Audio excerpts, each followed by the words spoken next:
Thank you everyone for joining us. We're here today to discuss the challenges and updates and future trends of the PCI-DSS version 4, together with Hub Security's very own Gavriel Patlis, VP Global Head of GRC, as well as a number of industry experts, including Adam Cason, Daniel Farr, Mathieu Gorge, Jeremy King, and Sebastien Mazas.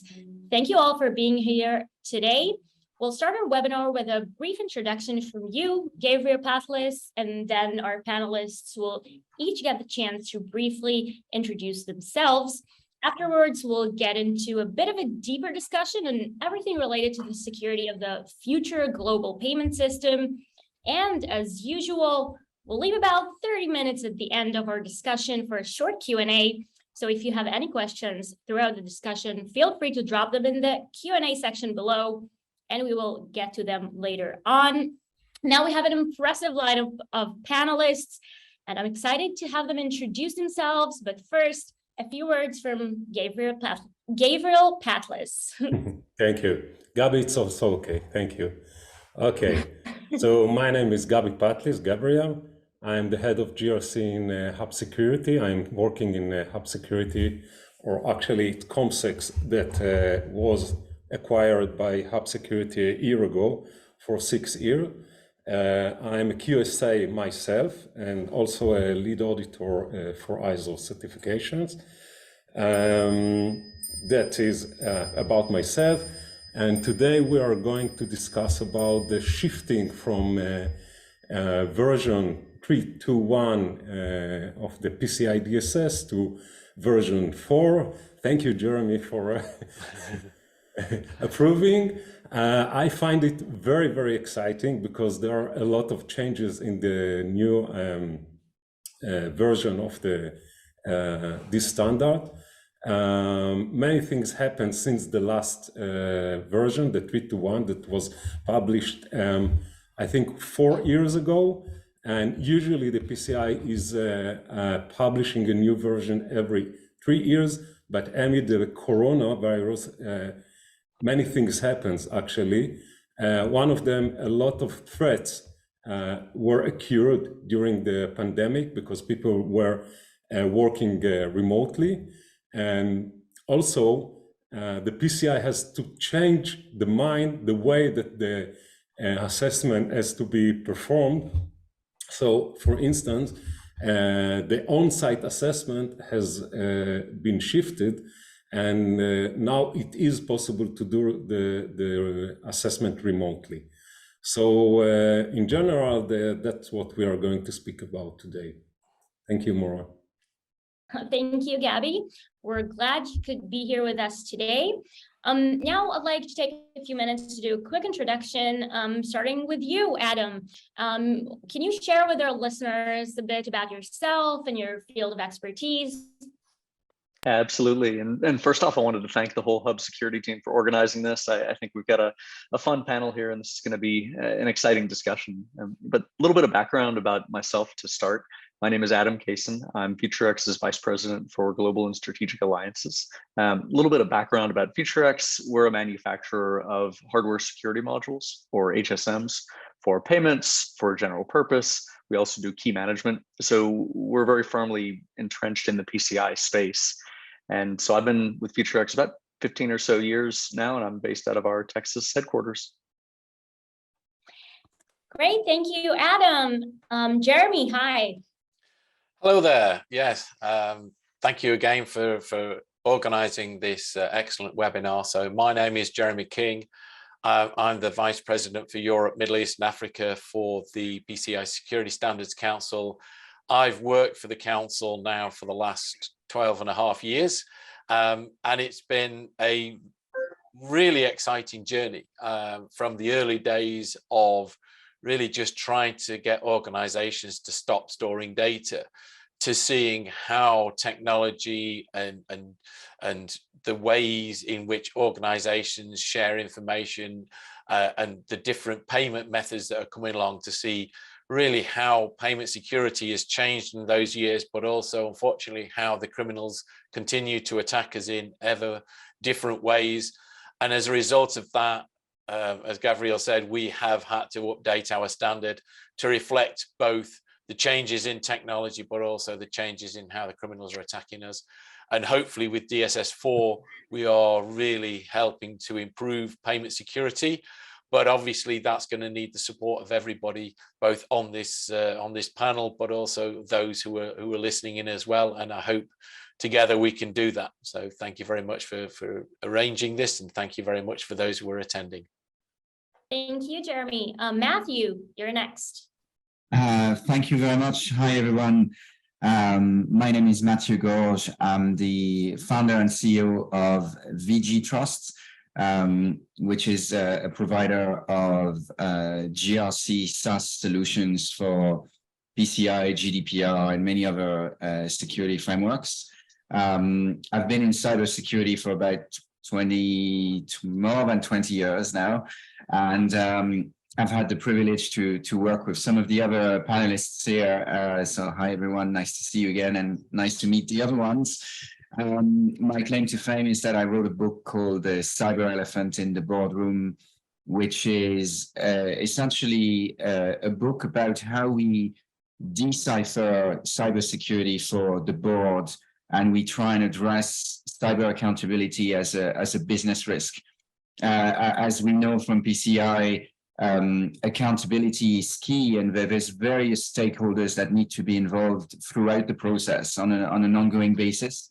And so it's important that we're able to talk to all of them in a language that they can comprehend, and that allows them to make the right decisions for compliance. Thank you, Matthew. Now to you, Daniel. Thank you, Moran. Yes, I'm Daniel Farr, Dan Farr. I head up the PCI-DSS practice globally for Foregenix. So Foregenix are a QSA company. We provide consultancy and advisory services across all of the PCI standards. We're also a accredited PFI company providing instant response services as well. So here to give two sides to the story, from the compliance and the instant response, certainly talking about the emerging threats and linking some of the changes in version 4 to what we've been witnessing, some of which for the last sort of 3-4 years since 3.2.1 was around, certainly around ecom. So yeah, thank you very much for having me, and looking forward to the conversations. Thank you. Now, last but not least, Sebastien. Yeah, good morning, good afternoon, everybody. So Sebastien Mazas is the name. I'm an associate director at Verizon, like Foregenix, one of the largest QSA companies in the world, a long partner of the PCI Council. Hi, Jeremy again. I'm currently the global head of payment security, so in charge of everything related to the delivery methodology and quality management for all our PCI services. I'm a QSA since 2008, and I also had the chance to be in charge of PCI services in many regions, EMEA and APAC. So I got a pretty good knowledge what it means to be PCI compliant in those regions. I'm also participating to our annual report about payment security, and pretty excited to share my experience and Verizon experience in that domain with you guys today. Thank you so much. Okay, so we're going to divide today's event into 3 topics: market and technology overview, challenges and risks, and solutions and approaches. We'll begin with our first topic, market and technology overview. First question is to you, Sebastien. How does PCI-DSS protect payment cards? So that's indeed a very good question. To answer, let me go back to some initial numbers. We produce every year a report that's called the Data Breach Investigation Reports. And in the latest report, we see that there are still some major industries that are struggling with the payment card data. 24% of the compromised data in the retail industry are payment card data. When it comes to the hospitality, we are talking about 41%. So it's definitely protecting this information is critical in some domains. So PCI-DSS is just a baseline for security, and it's continuously evolving thanks to the work that the PCI Council is doing to take into account the new threats and changes in technologies, and we know we are going to talk about some of it today. It's a holistic coverage for the payment system environment, and it covers from the network to the governance and it's considered the minimum necessary set of controls to protect that information. And this is really the core thing. So does that work? Well, also one thing that we have seen over the years, in 2008, with our first reports, we could see that the payment card data was really the top compromised data in the world. Today is the less true, and we see more credentials and personal information that are breached. And we are pretty sure that the application of standards, especially PCIs, has helped to move the needle to a very to much less payment card data to be stolen. So I do believe that's one of the reasons we say PCI can help. Jeremy, why are the major changes introduced with version 4? Oh, thank you very much. Yes, so obviously, as Gavriel said, we haven't done a major update to the DSS since 2018. And in fact, version 3 actually came out in something like 2013. So this has been a standard update that's been quite some time in the making. And one of the big changes, one of the major changes was really that PCI-DSS was always very, very defined. It basically stated exactly what we were expecting, what the requirement was, what you were expected to do to show conformance or compliance to that requirement, and that was it. We were very, very defined approach. Going forward with the cloud, with new technology, with data pinging left, right, and center, with going from a 4-party model to a multi-party model, to going from 3rd parties to 4th parties to 5th parties, with more and more organizations involved or having a link to the potential data, it really became necessary to have in some more flexibility. And we've had to introduce that, and we've introduced that through what we've called our customized approach. And the customized approach will allow organizations where, if they look at the definitive wording of a requirement, go, actually, that's not how our organization operates, we can't meet that. But we do have some excellent security measures in place, is to use a customized approach to be able to work with their QSA. And I've strongly re-emphasized that, to work with your QSA, to show that whilst we can't meet that wording as it's written, our customized approach, we take security so seriously that the protection measures we have equal to that. They're at the same level or higher. And so this will allow some flexibility that we've never had. It's going to need more risk analysis, more risk assessment. It's going to need really better definition of your policies and how you're using the techniques to protect it, and critically, collaboration and cooperation with your QSA. This isn't something you can do halfway through your assessment, by the way. It is something that right from the start, you've got to go, no, this is how we're going to approach it. And you start that sort of conversation with the QSAs early, because there is a lot of work to do. Hopefully in the first year, once you've done that, then it will become easier going forward, but it is a major change. The other big change is that through the process, we actually introduced what we call our request for comment. And through the development of the standard, we had 6,000 comments. And of those 6,000 comments we received, 60% plus actually led to a change. So when you look at the version 4, when you look at how it's written and laid out, most of that has changed because of people sending in comments. So generally saying, can you have more clarity of the guidance? Can you make it clear what it is we're expected to do? And that is now really very clear in the requirements. And so it's much easier for people to read it and go, this is what we're expected to do. This is what we've got to do. Now, obviously, we've updated some of the requirements. We've introduced 64 new requirements. There is a summary of changes document available on the website. Please go and read that. But just a couple of my favorites. We've introduced 12.5.2, which basically you've got to undertake a PCI-DSS scope validation every 12 months. A lot of the QSAs always called that requirement 0. It's got a requirement, it's in there, which is something they've long pushed for. Multi-factor authentication is now critical. We need to make sure people are, who they say they are, wherever they're operating in that environment. That we've updated the password policy. We know passwords are being replaced by a lot of people, but still they exist, and we've tried to update that. And so we've made a lot of changes, hopefully to improve payment security.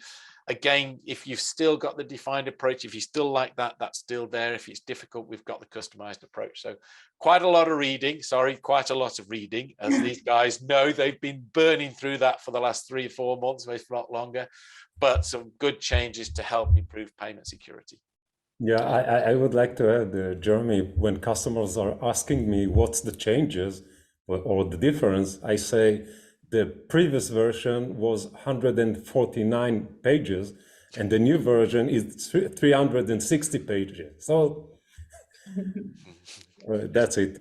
Lots of reading, lots of guidance, hopefully, in those 360 pages. Exactly. So, what are the timelines for implementing version 4? No, it's a really good. Sorry, please go ahead, Gavriel. Okay. So actually, the previous version 3.2.1 is still legit, and we can use it, or the merchant and service provider can decide that they can be compliant until March 2024, and by actually April 2024, only the version 4 will be legit. So actually, at the moment, there are, I think, 2 years or 18 months of overlaps between both of assessment. What we are doing with our customers, we decided that we start to assessing, or at least giving a gap analysis for version 4, but still sometimes it depends on the customer, our customers, if they are ready for moving to the new version, or still this year keep the 3.2.1. Mathieu, are there any existing or upcoming technologies that can make compliance easier? Yeah, that's a great question. We obviously, once you've done your scoping exercise, which really should be the starting point, and you've mapped out your ecosystem and where you may have credit card holder data, the objective of the game, so to speak, is to reduce the scope as much as you can. Now, there are some technologies that allow you to do that. For instance, point-to-point encryption.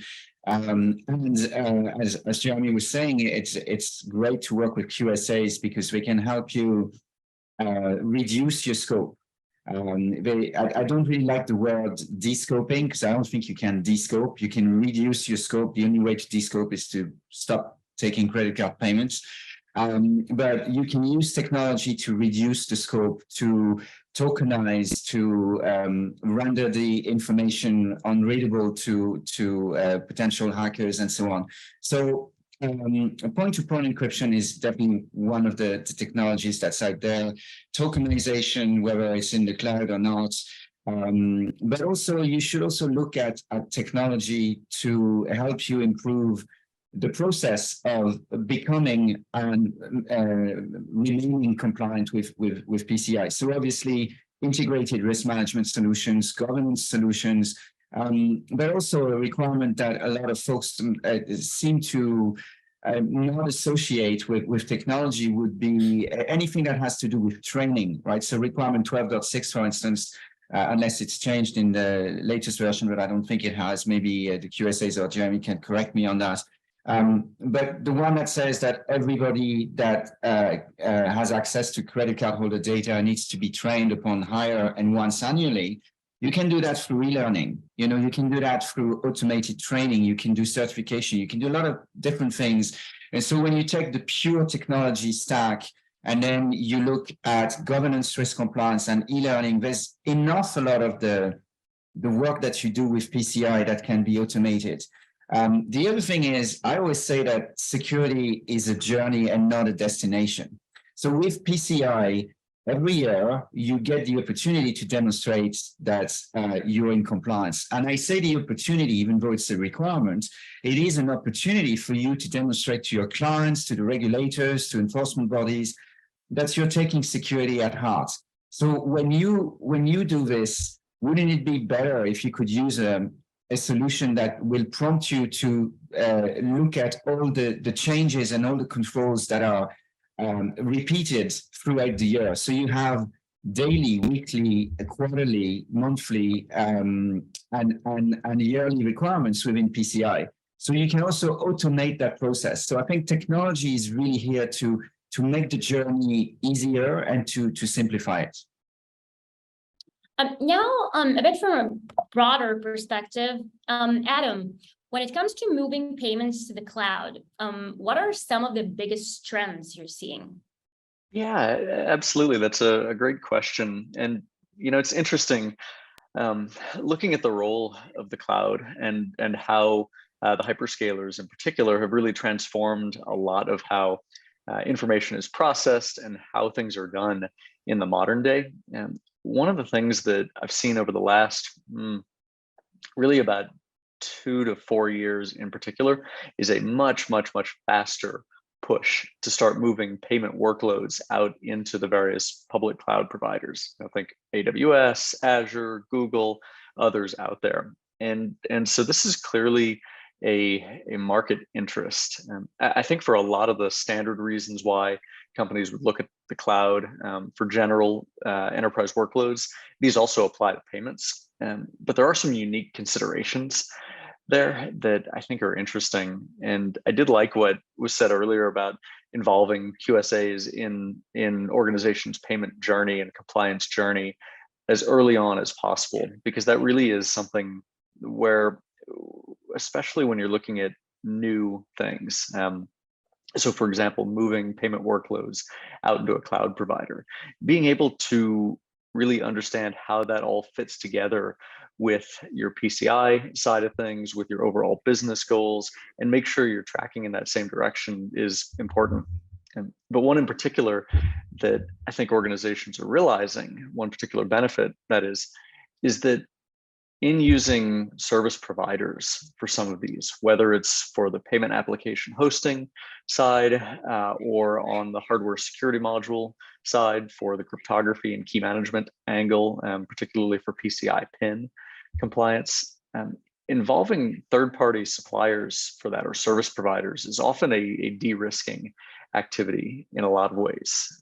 The idea being that rather than maybe for some of the small to mid-sized organizations where they have personnel who are working on many different things at many times, you outsource some of that to providers who live and breathe that 24/7. So one of the interesting things as well that you sometimes see with these types of dynamic changes in the industry is when standards don't keep pace or when they're misaligned with the technology.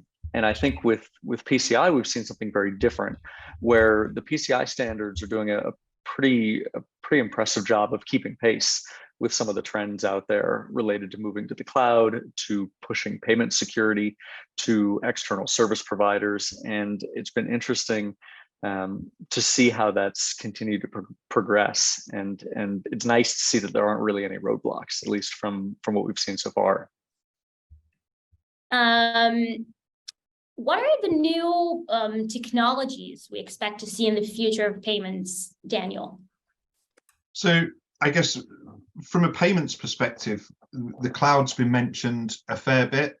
Payments is one of those industries where the SLAs for uptime are massively important. So you don't often see the skip to bleeding edge technology straight away. It's more of a progress once people gain understanding, assurance, and understand the risks of moving to those platforms. I think where we talk about the standards developing, obviously in version 4, the requirement language changes a lot to allow for cloud technologies and those sorts of things. But then I work quite significantly on the special interest group paper for container orchestration tools and container platforms during the last year. And we spoke about that at the community meeting. So aside from just what is in the DSS, there's a lot of guidance for new platforms, new technologies that come that supplement that, that will then help you understand how those technologies and platforms align with the main standards that you see. So I see that as being an area, you know, that the move to the cloud and then the adoption of containers and container orchestration, you know, to reduce the manual burden workload. The more manually configured systems are, the harder it is to solve instance, you know, to maintain consistency, and consistency is assurance, which de-risks, which, you know, allows you to demonstrate controls are implemented consistently as well.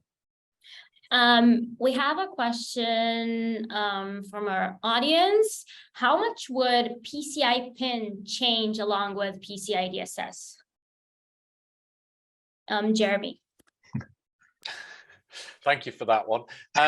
So all of our standards we review constantly. So the actual PCI Pin is a separate requirement. It's a separate standard. It covers different parts of the process. It probably covers different entities as well. And we will review that. I think Gavriel said earlier on, we generally update our standards on a sort of 3-year life cycle. It's moved a little bit more towards sort of as and when we need them. So as we're rolling out the changes to DSS4, we're obviously looking at the impact of that on other standards, and we'll certainly be doing that. I can't remember off the top of my head when PCI Pin's next up due for an update. I'll go and check now. Now I've seen the question come in, but obviously there is a lot of other supporting documents on our website that are changing. I think something like 150 documents have been updated so far. So when a DSS major change come through, it does ripple through all of our standards, and we do review all of our standards to see what impact some of the changes have. And if there are changes that need to be made to any of the other standards, then yeah, we'll absolutely update them. I don't know if Dan or any of the others or Sebastien have any other input on that. Yeah, I would like.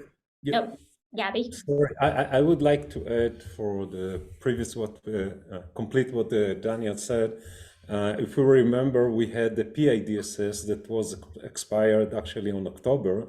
And the DSS, the current version, has combined the replacing for the PCI-DSS that it's the SSF.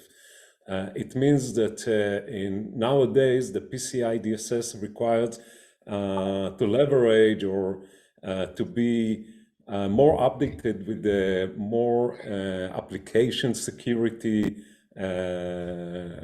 in the assessment itself. I mean, it's not separated as it used to be previously, that we had a payment application separately from the DSS. Now it's combined because most of the environments, including application services, hybrid in. Right, Jeremy? Can you? No, absolutely. Yes, definitely. Sorry, Yeah. PCI Pin was updated in March 2021. So thank you. We're early in that part. I know we've been discussing recently some of the changes internally for and what that means from an assessment perspective. So early in that life cycle, right? Okay, we have another question from our audience. How to protect modern day cards as they provide cardless and wireless transactions? Daniel, I think we'll stay with you. Okay, no worries. Yeah, well, I guess PCI-DSS covers card account data and for the branded cards. So maybe some of the wireless side or account to account transfer isn't necessarily covered under that, but PCI-DSS is a guide of good security controls that can be applied in any environment. And Jeremy will pay me for that one later, I think. But you know, that I guess in terms of the modern day cards, obviously certain technologies that have come in, the mobile-based payment technologies, so Apple Pay, Google Pay, they tokenize cards at the point of entry, so it's not a It's not the card number that's used for every payment. It's a unique token per payment for each device. And I think, I guess in the card processing land, look at how the technologies evolve. Obviously, we're seeing point-to-point encryption has been around a while, but within retail implements systems for 5 to 10 years. They're not changing payment systems every year. They write it down. It's an asset. And so we're seeing point-to-point encryption being the minimum requirement now for a lot of merchants and service providers.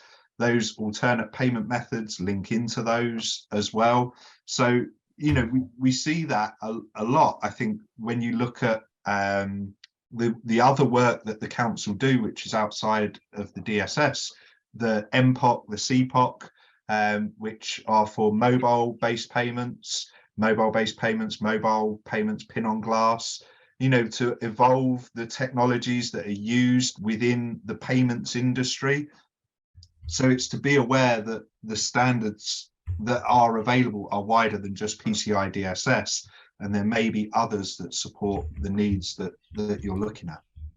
No, absolutely, Dan. And I think just to build on that, obviously we work very closely with our colleagues at EMVCo. EMVCo have spent a lot of time over the last few years working on tokenization. They have a product called Secure Remote Commerce, that was the word, sorry, Secure Remote Commerce, which is basically relying on a token.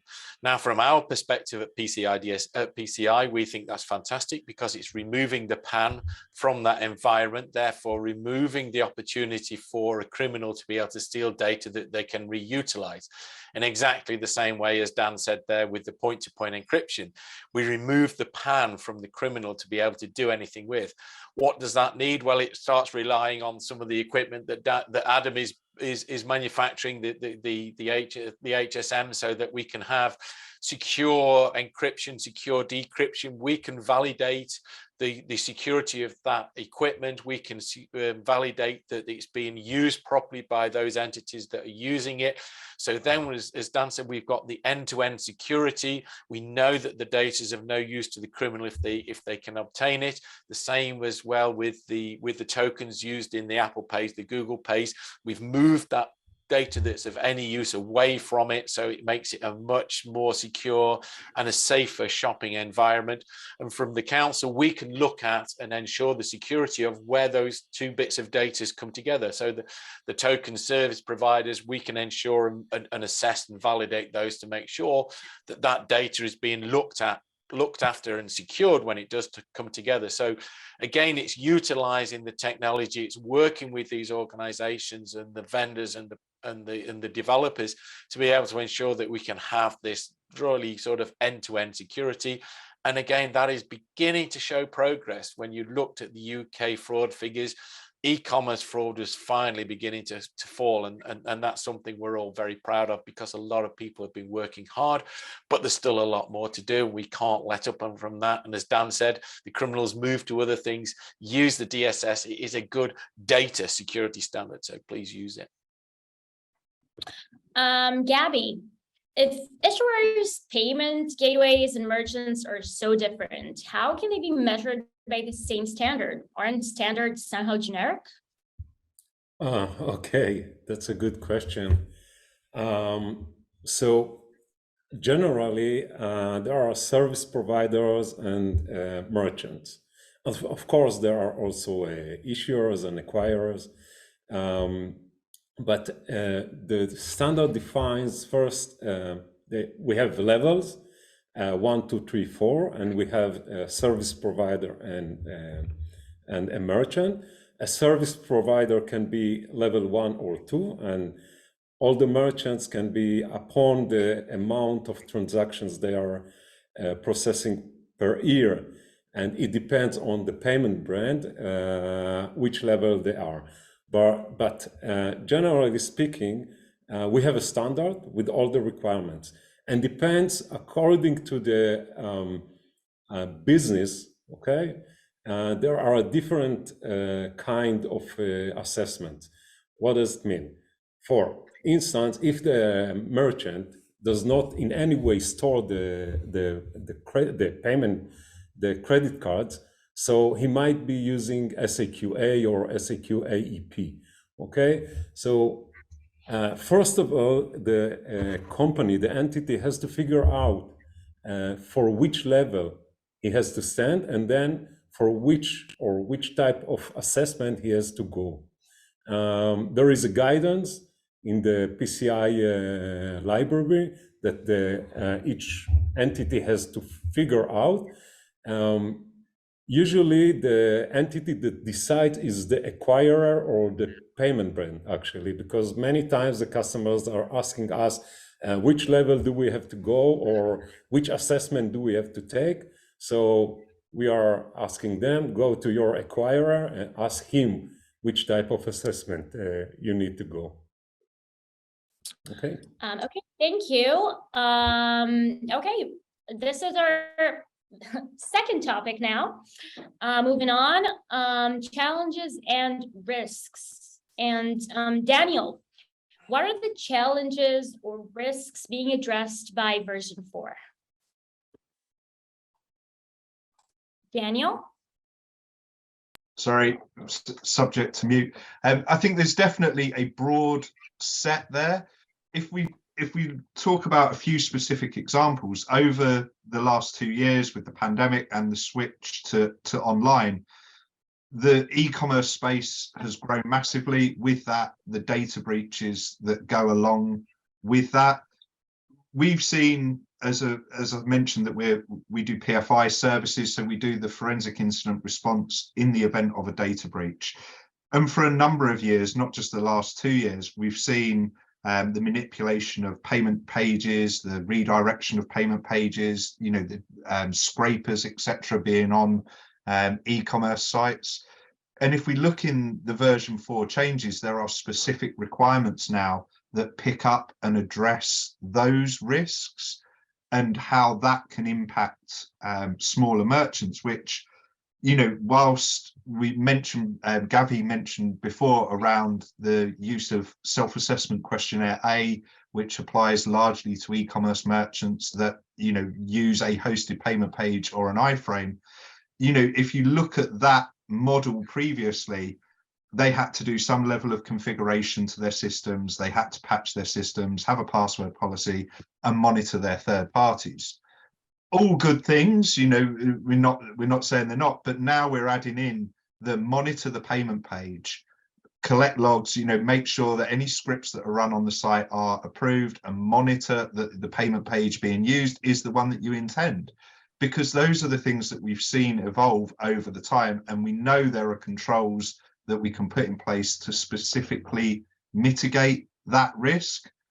I think when we look at, you know, the where we started with PCI-DSS in the face-to-face, the retail environment, like we say, that has come such a long way now in terms of using point-to-point encryption, not storing cardholder data wherever possible. And I think, I guess the QSA in me, the happy part is that scope validation is now a requirement that entities have to do.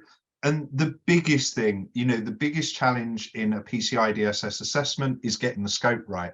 And the biggest thing that impacts organizations is not identifying what is in scope or what is out of scope, because in the out of scope environment, whilst an organization may maintain controls, they're not necessarily the same level as within their PCI environment, and they're not monitored or subject to assessment. And so that getting the scope right, I think that will change a lot for organizations in terms of how they approach their PCI assessment, and having to demonstrate that as a requirement to the QSA rather than it being on the QSA to validate the scope of their assessment really is like a big change for organizations. Knowing what you have, knowing where you keep it, knowing why you keep it, they're all massive questions that can help reduce risk to account data as a whole within an organization. Okay, we have a couple questions from our audience about mobile payment, fintech companies, and the challenges they're probably will encounter. We also have a similar question about cloud applications. So I think, Adam, you'll be the one to answer that, because we are clearly seeing a movement in financial services to cloud ecosystems. So maybe just tell us a bit about the challenges and how can organizations overcome them? Absolutely. And I think all of these questions really tie together around the overall trend of modernization. Companies, whether they're fintechs, whether they're neobanks, whether they're retailers, really anyone in the overall PCI ecosystem, we're seeing just a massive trend towards modernization, towards adopting new payment methods, whether it's soft POS or tap to pay or all the different flavors of mobile payments that are out there. Seeing how those are incorporated into ecosystems to provide new opportunities really for the end customer, or new ways to smooth out transaction flows. That is absolutely a big trend.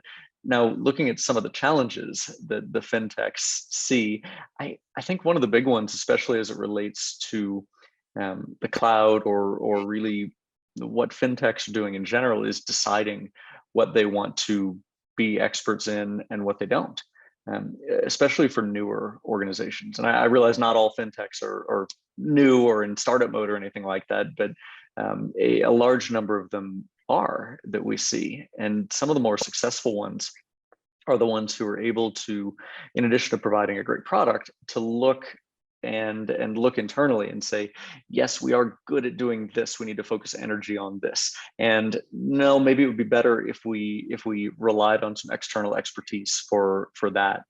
As far as some of the questions about how specific scans can be run in a cloud environment. So for example, with database as a service, I might defer to Daniel on that one, or possibly Sebastien there. But I know, looking at the way these different cloud applications are deployed, again, going back to what Jeremy said earlier about looking from the beginning and not surprising anyone midway through your audits. You know what, we're doing it this way. That sort of entry level or beginning of the stage involvement is key. So one of the discussions we've had at the Gear Group, and Jeremy and I have had this together, is around, in the DSS version 4 update, the push for transparency between service providers and the merchants or other service providers that use them. So when we're talking about cloud environments, and what to understand is they must provide you with their attestation of compliance for the services that they provide to you, and they must provide you with a responsibilities matrix that highlights who's responsible for what within the services that are provided. And so getting a clear understanding of that before you start your journey, that is absolutely key, and engaging a QSA to help you in that. The cloud obviously offers and provides a number of maybe shortcuts to compliance, but if you haven't consulted those documents, then you're probably going to come in for surprises further down the line.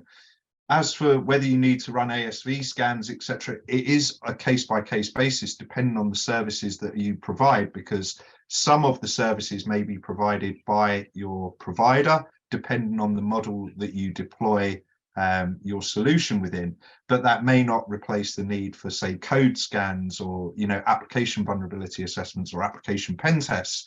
So it's going to be, I don't think there's a one-size-fits-all answer there, but certainly when it comes to service providers, that AOC responsibilities matrix, work with your QSA, will get you the best results as early as possible. That's absolutely right, Dan. I think one thing to really reiterate is that even as a merchant who's working and outsourcing everything, they still have some responsibility. What they have to do is significantly less, but they still have some role to play. And really, the service providers need to make sure that the merchants they're working with understand that. I think coming back right the way back to your first part of that question as well, Moran, is that there are a lot of fintechs moving into the payment space. I think the technology, the opportunities that the last few years has created has brought a lot of new organizations in. And I would say for a lot of those organizations who have not had a history in payment security, coming into the payment space with new ideas, which are, you know, all bells and whistles, which is fantastic. If they don't consider security at the start and then trying to manipulate or add security at the end is a really bad idea. You know, the DSS 4 is actually there to help them. And I think fintechs coming in, if they can start talking about security early on, it's not a nice thing to talk about. They always want to talk about getting things to market so quickly. But if you can get things to market quickly and that they're secure because you've thought about security from the start, it's going to save you a lot of time. It's going to save you a lot of money. It's going to make your products more secure and actually more exciting to the people you're trying to sell them to. So yeah, we love to see the fintechs coming in, but we need to work with them closer to make sure they're thinking about the security from the start and not at the end. Jeremy, what about edge computing? How can I accept payments securely in a remote location? No, absolutely. And I think we've touched on that a few times. So, you know, one of the biggest changes we've seen through the COVID years has been people moving away from cash, carrying less and less cash and moving towards cards, both contactless and chip-based cards. And certainly we saw this coming and we started working on this again pre-COVID, where we started looking at how can we enable remote merchants at events or fairs or markets, Christmas markets especially, to be able to accept card-based payments. And so we've released a series of standards to try and cover the various different options. We started with a standard we called SPOC. Sorry, the names for these are terrible. Software-based pin on commercial off-the-shelf device, which is essentially saying, how can we enable a chip card to be used with a mobile phone? And we set the standard up to do that. You had a remote secure device that would also be able to cope with the pin blocks. We allowed the pin entry on the mobile phone. The two would talk together. And we shifted from a position of physical security of the point of interaction to one of constant reassurance through having a monitoring entity that would constantly check the phone to make sure that it hadn't been hijacked or compromised. And that way we had confidence, or the consumers can have confidence, that when they're using these devices at these events, they can do so in a secure manner. We moved that forward with our contactless payments on COTS, so people could literally tap on the mobile phone and go. And again, we could still have the confidence. And then just at the end of November, we released our latest version, which is MPOC, mobile payments on COTS, which brings together contactless and PIN. So really, we have now enabled remote merchants to be able to accept card-based payments in a secure manner. Honest, I've been around a few Christmas markets. They are fantastic fun. Every single merchant now had a form of PIN acceptance, of card acceptance on their stand, and they were being used constantly. It's no longer of, can I use my card? People automatically are reaching for their card, knowing that we've got the standards in place. The vendors have done a fantastic job producing secure products and solutions. And yes, customers can have the confidence in using them. And that is the industry working together with the council, with everybody, to bring this forward. And that is the constant challenge for us, trying to make sure that different payment methods can continue to be developed to meet market needs in a secure way. Sounds amazing. Sebastien and Mathieu, how can a company comply with DSS 4 without experiencing major challenges? Well, any tips? Yeah, well, one of the first thing, and I want to come back to what was said just before. One of the challenges a company would have in order to be compliant would be understanding the scope of the compliance itself, especially with the service providers. And we talk a lot about cloud, etc. One of the challenges we see for a company is when they want a cloud-based solution or a service-based solution, they need to be careful of what has been the marketing communication around it. Many times the solution has been reviewed around PCI, maybe by a QSA, and will indicate what are the requirements the solution will help you to be compliant with. But when it comes to a service, what we talked about is the service globally from the service provider helping you on one or two or more requirements is actually compliant. And that distinction is really significant and can be a challenge for a company to be compliant. What we've seen also in when it comes to compliance, the major challenges that the companies are facing is maintaining that compliance. So again, believing you can comply to PCI without experiencing major challenges is actually not believing it's possible. I mean, to paraphrase one of our famous movies, I mean, security is not a long, quiet river. Everything can happen and in a flash, and you need to be prepared. You need to have really managed security on a BAU perspective. And when we look at the challenges that our companies have year over year, in terms of compliance, we see that continuously testing their environments, having proper risk management, patch management, things that seems to be so natural. Every time there is something wrong from one year to the other. And that's purely natural. And we have a human tendency to have corrective actions, not reactive measures. And so having a strong strategy, not only to define and implement security, but to maintain it year over year, that's one of the biggest challenges that the companies need to overcome. So if I Mathieu? could, Yes. yeah, if I could bounce back on that, I think that one of the other main issues with driving the compliance efforts is to get a sponsor, an ally at board level. And I'm not just talking about somebody who's going to sign the checks and give you a budget, but somebody that's going to be driving the compliance efforts and going to be a champion in the boardroom.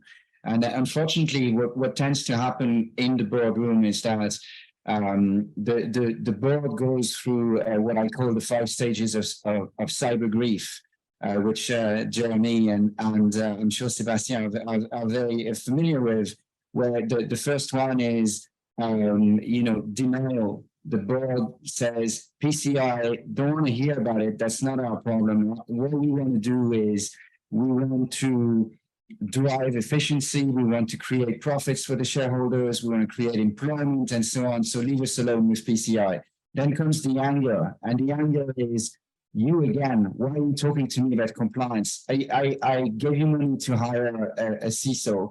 I gave you money to buy firewalls, to do training and so on. Go and talk to the security guys, we'll sort you out. Then comes the next stage, which is really all about bargaining. And the bargaining stage is saying, well, we'll do a little bit of it because we see that our competitors have been hacked, or we see that the regulator is doing something, or we've seen that fines have been imposed by whoever. We've seen that an acquiring bank is now revoking the right of one of our competitors to do business. We don't want that. So what we'll do is we'll hire a big firm to do an assessment, and that's us off the hook. And of course, it's a good start, but it's not you off the hook. Then comes the depression, or we have been hacked. The regulator is in the lobby of our building, demanding to talk to the chairperson, and demanding to talk to whoever is in charge of compliance. And then eventually comes the acceptance. And the acceptance is that it's not rocket science. In fact, I've been saying for years that whether you take credit card payments or not, you should use PCI as the minimum standard de facto controls to drive your compliance efforts. Think about it. PCI is very well written. It's written by people that need to implement it. And it's, as Jeremy was saying, it's reviewed. There's comments from the community, from the assessors, from the merchants, from the banks, and so on. So it's really, really well written.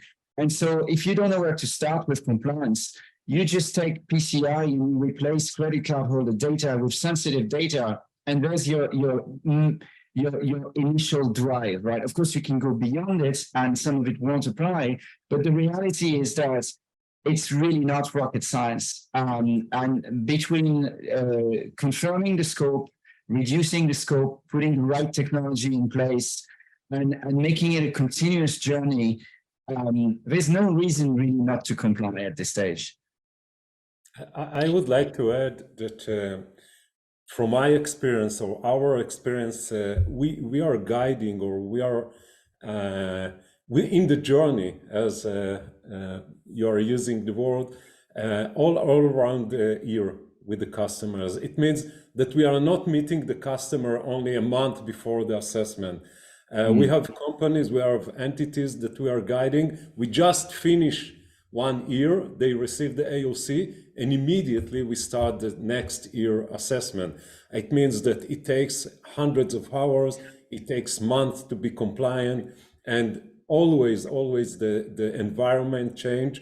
And also, of course, the standard change, and also ourselves, we learn more and more about the PCI and interpretations, because it's really a huge a standard that it's very difficult to learn everything immediately. It takes years. I think, for my feeling, that I'm already 3 years a QSA, and frankly speaking, I don't think that I know everything. So all the time we learn new things. Really, that's what happened in our company. And if I may add something to that, and Jeremy didn't pay me to say that, but like PCI has a great community, right? So you can join as a participating organization. You can go to the community meetings where you're going to be able to meet your peers. You're going to be able to meet the QSAs. You're going to be able to meet the vendors that can help you reduce the scope. And I think it's really important to be part of that community. And if I'm not wrong, I believe that the next community meeting in Europe is going to be in Dublin, which is where we're headquartered. And I think it was in Dublin before COVID. And this year, the community meetings in Toronto and Milan were fantastic. Great opportunity to learn. And again, my message is similar to yours, Gavriel, that we keep learning. There's always something to learn, but I think the PCI community is a very helpful and helping community, if that makes sense. And also, if I may, to also add something, and Jeremy, you may expand on it, but there's a major evolution of the standard with the customized approach, which is a new way given to the companies to define their controls and how to implement the right security for their environment.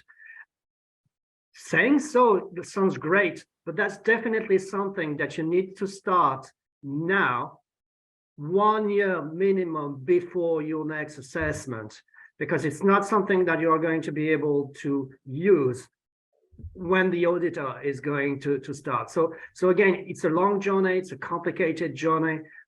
It's a pretty useful way to implement security. And I've seen a question about other currencies. PCI-DSS, when it comes to payments, can be expanded to just the payment card itself. It's a good way to implement and monitor security, whatever the data is. Yeah, they're asking about digital currency. I suppose cryptocurrency and PCI-DSS. Jeremy, maybe you can answer. Yeah, absolutely. So again, really, this is coming back to how you utilize the PCI data security standard. It's a standard that can be utilized across anything really, not just payments. We don't have a specific standard on cryptocurrency. We've been watching it, and again, one of the things as a standards body, we are always watching what's happening, which technologies come into the fore, and where do we think we need to work best next. And we do that with the global card schemes. We do that, as Mathieu said, with our global community. You know, many of the suggestions of areas where we've moved to have come from either of those areas. And certainly, you know, with the change of technology in payments, with payments changing, that is something that the future of the council will need to look at. You know, the council doesn't stand still. That's why our community is so important. That's why organizations joining us, participating organizations, is so critical, because you've seen here we've got the experts on the panel, and that expert doesn't, you know, we listen as well. You know, a lot of what these guys are saying we're listening to, so we're watching where payments are moving towards. You know, is there a movement away? Is card use dropping? Yes, it is. Do we need to look into other areas? We've got our ears open, we're listening, and I think going forward, the new directions, the new opportunities, it's something we'll watch very closely and monitor, and if necessary, with the help of the community, we'll move in and provide some guidance or standards in that space. Thank you, Jeremy. Moving on to our third topic, solutions and approaches. Adam, information security is a critical component of any successful enterprise. How do payment and non-payment security overlap? You know, it's really interesting looking at this one in the context of what we just talked about digital currency, about cryptocurrency, things like that. There's a lot of convergence going on, where some of the same techniques that have been used for years to successfully protect payment data are being taken and adopted outside of this field. And I think we're also seeing the reverse happen as well, where there's this development of a culture of idea sharing and conversations between different types of stakeholders that, you know, previously you might have asked the question, well, where would these ever overlap? And it's interesting, almost surprising in some cases, to see the degree to which they do overlap. I think we would all be probably well served by continuing to involve some of these other stakeholders and say, well, I know you're not necessarily fitting in the box today, but let's talk about how we can all share some of this information. But that it really is all about that convergence. That's something that we're seeing. That also ties into the adoption of cloud as well. You know, for many organizations, it's not a single question of saying, well, do I move my payment application and my processing out to the cloud or not? It's part of an overall bigger picture strategy, not just a tactical move of one single piece. And so when you're doing that, just out of necessity, it has to involve a bigger conversation within the enterprise. Are there any ways that are considered better for a company to adopt version 4? Daniel? So, I mean, this is one of the areas where it's probably requirements that may get overlooked or not seen as ones that are as challenging within DSS version 4. Each requirement starts by saying, who's responsible for this requirement? So the idea, and one of the goals that PCI has always had, is embedding the DSS, the culture, the security requirements within the organization. And so taking it back to say, right, okay, let's look at the 12 requirements. Who are the people within the organization that are responsible for these, or who are the service providers that are responsible for these, and creating that understanding of responsibility, accountability, the RACI of PCI within the organization. That's going to start the ball rolling, and is a great conversation. That part that we talked about of validating the scope, well, scope of compliance is locations, people, processes, technologies. So it's covering, you know, a large part of that area. Once you start to bring those people in and start the conversations, you become a lot more aware. The more aware you are, the better the implementation is within the organization. So I'd always say to start there.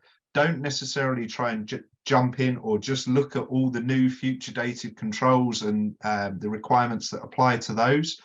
Start off with who's responsible, who's accountable, who's consulted and informed, to understand how that works within the organization, because speaking to the right parties about requirements gets you the right response. The number of times as a QSA where I've talked to talked to somebody within an organization, and I'm looking at a system that hasn't been patched for 9 months.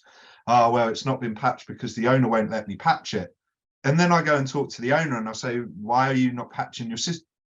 Well, I thought they were. And you know, that miscommunication, that misunderstanding of what the expectation of control is, that's where quite often organizations fall down. So I think actually that's the best way for organizations to start. Within PCI, we've created this sort of terminology, responsibilities matrix we talked about with service providers.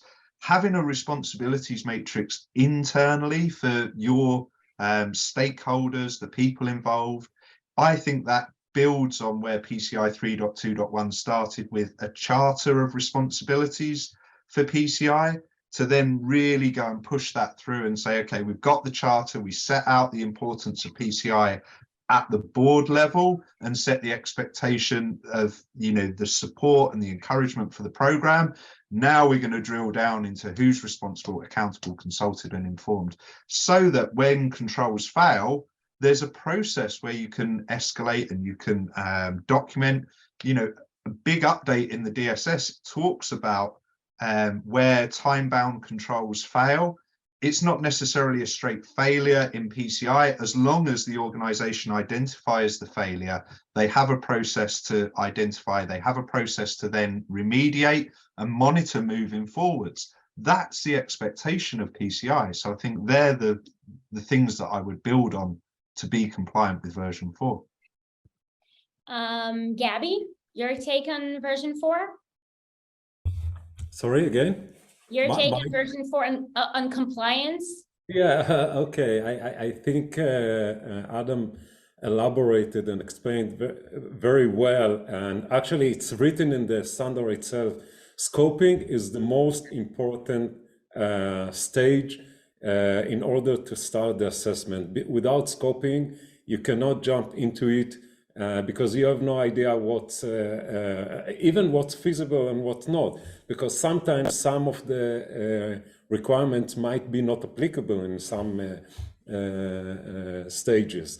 So, and this is actually one of the main things that we usually struggling with new customers, because they have no idea what's the PCI stands for. And I like those customers that are saying, okay, I'm in the cloud, everything is settled. Let's do it. In a week, we complete the assessment. So, okay, hold on your horses and let's try to figure out what is your scope. And only after we figure out what's the scope, then we start the gap analysis actually. And from there we take it, and it takes time. From my experience, most of the time, the first year can take from 3 months to 6 months if it's a small business. And really, there are even customers that cannot meet the PCI requirements even after 3 years. That's what happens. But yes, it takes time, and it's time demand and resource demanding to be PCI compliant. Sebastien, what are Verizon's recommendations?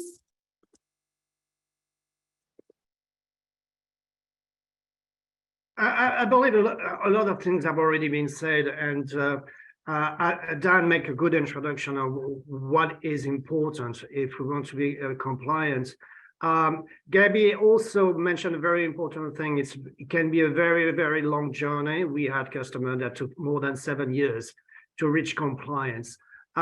So it's a complicated thing. If you never try to deal with PCI-DSS, that's a tough job. And depending on the complexity of your environment, you need to be prepared of that, and to make the bridge between Adam, who was mentioning, to have a support from QSS, from external parties to help you in doing this, to what Dan was saying in terms of identifying the roles, etc. You need to implement the right governance. You need to have the support from the top management of your organization. You need to have a strategy built in, and that's not just a strategy for PCI, that needs to be part of your security strategy, because when it comes to doing things on a regular basis, to implement compliance on a BAU, you need to have this attached to everything that needs to be done in terms of security in your environment. PCI is probably not the only standards you need to comply to. So there are plenty of things to be done at the level.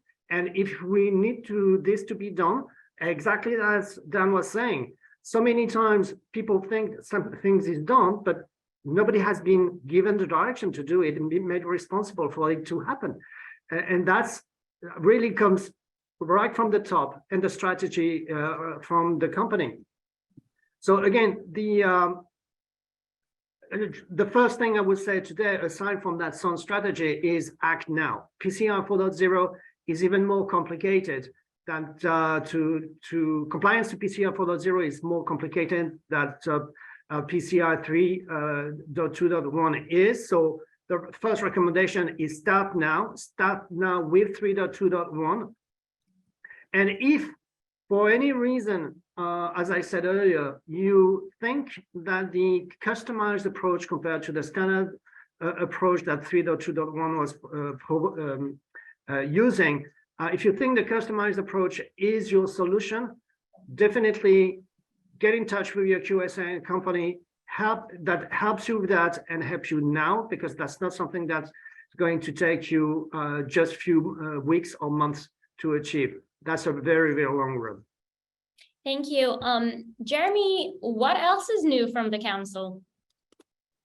So obviously the DSS4 is a major release, and we never just release the standard on its own. So we always provide a large amount of supporting documentation to help organizations on this path. And I think coming back to one of the things Dan was saying about, the order of doing things, one of the good documents that we've updated and is available on our website is a document we call the prioritized approach. Do we expect organizations to get DSS and then start at requirement 1, line 1? No, there isn't. The order you do things is trying to reduce the risk, do some of the major items first. So within the prioritized approach, we've kind of looked at all the requirements and laid them out in, you may not be compliant at this stage, but if you've done all of these, which we think is a milestone 1, then you've significantly reduced your risk. You go to milestone 2 and it's really, really reduced. So getting that and understanding that, it's not just go through 1, 2, 3, 4, 5, it's getting that, or, doing that will help reduce your risk. We've also introduced something, or we're just about to launch something this year, which we are calling our global content library. So a lot of our recorded content on guidance and videos around PCI-DSS 4 and a lot of other things we're now making available to the community. We've got lots of guidance and support documents, and we're doing blogs. So going to the PCI website at PCISecurityStandards.org, it's not just the standards. Stay and have a look around. We've updated the website to make it easier to get around. We've introduced a new app to help people get the information. So all around version 4, there is a lot of help and a lot of support.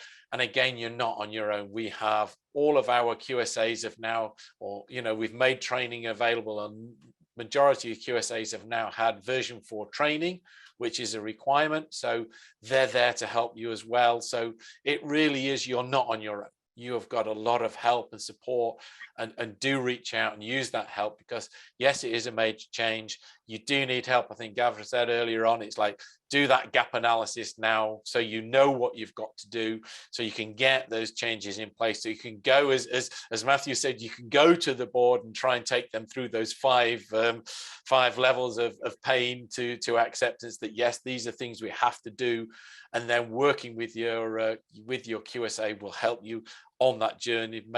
Because a lot of organizations we all know finances are tight, and you don't want to spend money on the wrong thing. So to get advice, to seek support, means that yes, in your particular sector or your particular area that your organization is working, you're getting the right level of support, you're putting in the right practices, so you will meet PCI-DSS. It is a difference between, say, an airline and a multi-lane retailer. There are differences. So again, your QSAs can help really get you the best use of your money, really ensure you're meeting security. And that, again, is the support that the council is providing. Can I add, please, something? The PCI, the standard is really alive, and actually the council has already announced that 4.1 is going to publish. And I want to tackle, Jeremy, about the recent, from last week, that they decided to cancel the in place with the remediation. So what happened? Because many customers were happy with it, actually.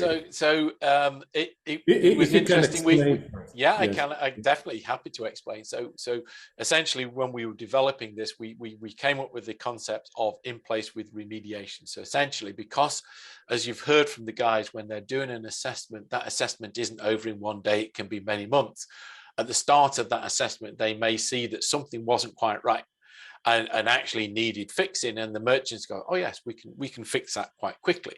And so they would put the correction in place, the QSA would assess it and go, yes, that is now fixed, and we could actually report that through the in place with remediation. We could see what was happening, and it seemed a really good idea. And then the community went, yes, but we have to sign contracts that say we are constantly compliant with PCI-DSS. So if we had an in place with remediation, what you're saying is actually at some point we weren't compliant and therefore we've breached our contract. And we're like, no, that was never the intention. So we can't force people to sort of incriminate themselves. And so from the feedback we had from our community, from our board of advisors, from our GE representatives, and Daniel and Sebastien are both on that, they actually said, look, we have to take this out. And so we took the decision, yes, we would remove it from the reporting rights so that we didn't get into legal problems by having that thing. So we wanted to be, we saw it as a good idea to monitor progress, to monitor how companies were doing. We never saw it as, we never intended it to be a legal issue. It had the potential for that, so we've had to move it out. And doesn't mean to say you can't look at it and use it, but it's not now a requirement of the standard. And I want to add that I plead guilty too on the fact that we actually asked to get away from that compliance with remediation. Nevertheless, in your communication, the PCI Council also mentioned that we are going to keep a document that would be part of the work papers that would be listing those things that were not fully compliant at the time we started the assessment. And I just wanted to raise my hand on this one, because that's definitely, I mean, our payment security report shows every year what are the challenges that the companies are facing in maintaining compliance. And we are the first one to know that it's never 100% perfect when we arrive. I believe 19% of all our companies that we are assessing are compliant the day that we first start the assessment. So obviously, this document is critical for the companies to understand and to monitor from year to year, to monitor the difficulties in maintaining compliance. But again, we are living in a business world, and therefore, if you have two service providers, one was showing that they were compliant with remediation and the other one that says they were compliant at 100%, then obviously one is going to have business, not the others. So we need to be realistic on this. Thank you, Sebastien, and thank you, everyone. Now I'd like to take the opportunity to open the floor to our audience. Anyone who might have a question, feel free to drop it in the Q&A box below or in the chat section. That works too.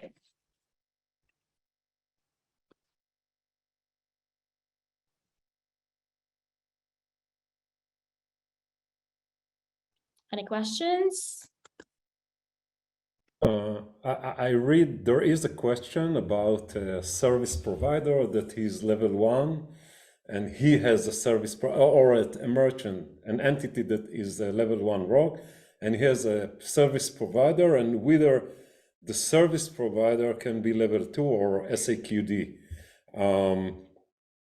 I would forward the answer to Jeremy, because he's representing the council, but what do you say? I would say go to your acquirer and ask him. Yeah, I can't actually comment on compliance-related matters. That is one you have to take to your acquirer, I'm afraid. Yeah, that's so, it. Yeah, talk to your acquirer or talk to the brands. So I saw that question as well, and you're absolutely right. Is that it's acquirer or brand for guidance, but the thing to remember with PCI-DSS compliance is it's about risk. And as an entity, whether you are a merchant or a bank or service provider, you are responsible for the service providers that you use, regardless of whether those service providers are, say, listed on the Visa service provider list or the MasterCard service provider list. You are still responsible for their compliance, and you are still the data owner for your cardholder data. So you're responsible for making sure your service providers are operating in a way that you are comfortable with. So there is an element there of the business understanding the risk that the service provider may hold, because ultimately, if that service provider is providing a service to you and they are not visible to an acquirer or a card scheme, it's going to come down to your contract, your risk acceptance of that service provider. And we all see, the risk that service providers pose, not just in the payments industry, across the security landscape. So I wanted to jump in because I knew Jeremy wouldn't be able to answer. And from a compliance perspective, that's where I sit it, is there is no right or wrong answer, other than if they process over 300,000 transactions, they must be level 1 compliant as a service provider if they want to be listed, but it's not a straightforward question to answer. Thank you, Daniel. We have another question on our chat. How are merchant branded credit and debit cards treated by PCI-DSS? Jeremy. Then they are exactly what they say. They are credit and debit cards, and therefore fall under the scope of PCI-DSS, and you should have you should adopt and implement PCI-DSS, and you should ask the guys here to help you on that process. Perfect. Thank you so much, Jeremy. Thank you everyone for joining us today. A special thank you to our speakers, Gavriel Patlis, Adam Cason, Mathieu Gorge, Daniel Farr, Sebastien Mazas, and Jeremy King. We look forward to hosting many more discussions like these in the future. To stay up to date on upcoming webinars, follow Hub Security on LinkedIn. Thank you, everyone, and see you next time. Thank you. Thank you. Thank you. Bye-bye.